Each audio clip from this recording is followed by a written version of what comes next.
Hello and welcome. My name's Adrian Leach and I'm the Mindset Coach for Salmon & Co Trading. Welcome to Mindset Monday. Today what I'd like to talk to you about are dissolving limiting beliefs, negative emotions and negative feelings. Things like I don't deserve, um, I'm not loved, I'm not good enough, that type of thing. So where do these beliefs come? How do they form? How do they evolve? Well, they're not created by just one experience. They're an accumulation of a lot of experiences. And what you may not be aware of is that the majority of your core beliefs, the foundation for them, are created before you reach the age of 6. So your subconscious is recording information all the time, taking in sensory input. And the mind, the conscious mind, is interpreting those experiences, um, and sometimes they're quite wrong, those interpretations. Let me give you an example. Supposing your parents come home and they give your brother or your sister a present, or they take them out, but not you, because you're an infant. Uh, Now you take that on board. The meaning you give to that is you're not good enough, you're not deserving, and they don't love you.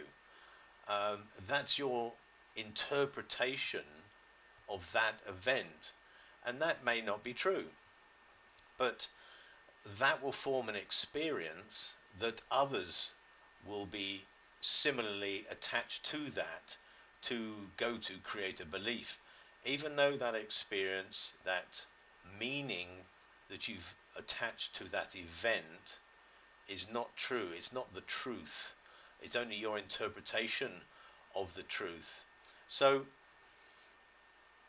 in your world, that event is true, but not in your parents' view. You see, your parents are not aware of you creating that belief from that experience. They love you. Of course they do. They're just trying to bring you up as best they can based on their experiences from their parents. But what you may not be aware of is that your brother or your sister may have done well at school. They may have passed an exam or achieved something, and the parents were just giving them a gift by taking them out to celebrate, to give them more confidence to go ahead and do more things like that. Now, let me give you another example. Supposing you had 3 friends around when that event was happening, and they viewed that event. Now, each of them would have interpreted it slightly differently, and they would have applied their own meaning to that event. Now, to each of the friends, that meaning is real. It's the truth from their perspective, but it's not true from your perspective or of the other children. So can you see that there are many meanings that you can apply to any given event? They're all real, but they may not be the truth. And so your interpretation of the event leads you down to a road of negativity and creating that belief that you're not good enough, you don't deserve, you're not loved. So the meaning is not the fact, it's your interpretation that you've applied to it to deal with it in your world reference. That's all that that means. So let's look at it slightly differently. Supposing somebody shouts at you, your meaning that you apply to somebody shouting at you could be that there's going to be trouble, and the emotion could be fear. But you could also interpret that same shouting as the person is disrespecting you, and the emotion could be anger. You see, you can apply many meanings. Each meaning has its own reality, but it's not necessarily the truth.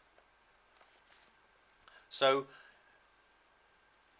imagine if you were aged 4 and your parents took out your brother or sister to give them a meal, to show them that he'd done well at school, and your interpretation of that event was, your meaning you applied to it was that you're not loved. Supposing I were beside you just after that event and I whispered into your ear, they do love you, he's just passed a very important exam at school and they just wanted to congratulate him by taking him out for a meal. When you pass your exams, you'll get exactly the same. You see how you can interpret it differently, and that meaning still wouldn't apply. So there could be many meanings that you can apply to many events. In your reality, they're true, but they are not the truth. They are not real. It's your interpretation, and that can be wrong. So when you can make a clear distinction between the event and the meaning, and you can see it differently, then the meaning will dissolve.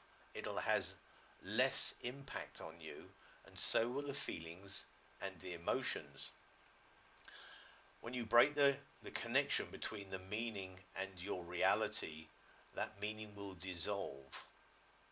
So how do you deal with this? Well, first you need to notice a negative feeling, write it down, or even say it out loud to yourself. And how does that feel? And then you need to identify the event just before you got that feeling, so you know what the event is. And then you need to discover why you applied the meaning to that event. And when you can do that, you have to distinguish between the event and the meaning. And you'll notice that the meaning does not really apply to the event, because you could have many different meanings. Okay, they're not part of the event. And then you have to evaluate the results. When you know what the meaning is and what the event was that caused it, as you're older now, looking back with a much wiser head on your shoulders, you'll be able to see that event for what it really was and not what you think it is. And it will dissolve. When you notice that and you realize that they are separate, then you'll find it will start to dissolve and go away. Now, some of you may think that you have different problems to everybody else. Well, the majority of all your beliefs will have a negative root cause, a foundational cause. So that's any beliefs that you have that are negative. And your problem may be so bad that you think you're beyond approach, you're beyond help. Well, that's not true. If you take this same process and you apply it to a problem, a belief that's not that painful, and you dissolve it, then you'll be able to do another one after that and another, and then you'll be able to go on to the more serious problems that really restrict you. Or it may be that you're still living a life and suffering from it as it's going on. Well, you can still do the same work in the same way. Start off with a problem that's really small and dissolve that. And then start on a bigger problem and dissolve that. It's important that you take control of these events and these meanings and change them, so you can take control of your life, so you're not living a life of limitation, but you can change your life. And when you do that, you find that you are more confident, you have less fear, you have less anger, you don't criticize and you don't judge people the same, and it empowers you to be able to move on in life. So where you thought something was restrictive or limiting, in fact it's a learning, and you've learned from it, and you can move your life forward. I hope that's helpful, and I look forward to you on another Monday. Take care, look after yourself. Bye for now.